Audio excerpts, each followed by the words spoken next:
বাপরে, কি রান্না বান্না হচ্ছে গো আজকে? কি করছো এটা? তোর জন্মদিন বলে কথা। পুঁই শাকের চচ্চড়ি।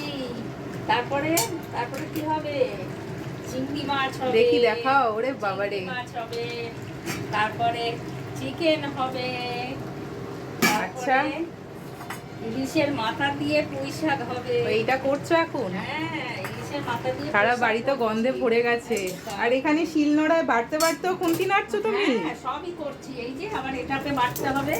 এটা হাতে বাটলে মশলাটা ভালো হয়। বাপরে, তুমি এই ব্যথার শরীর নিয়ে এত কিছু করতে যাচ্ছ কেন? বাবা, তোর জন্মদিন বলে কথা। করবো না? বাপরে, দেখ। দেখো শরীর যেন ঠিক থাকে না তোমার। না, ঠিক থাকবে। আর এক হাতে বাটছো আর এক হাতে খুন্তি নাড়ছো, কি করে পারছো? সব পারে।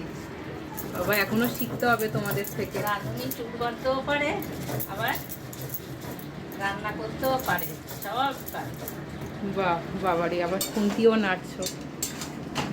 আর তোমার আরেকজন তো এখানে দেখো, এখানে শুয়ে আছে। এই যে চুপ করে শুয়ে আছে। তুমি শুনে আছো কাকু? ও এত সুন্দর গন্ধ ছেড়ে যাচ্ছে না রান্নাঘর থেকে। চিকেনের গন্ধ পেয়েছে। বাহ, ভালো মাখো মাখো দেখতে হয়েছে। ঠিক আছে, করো, দুপুরে খেয়ে বলবো। ঠিক আছে।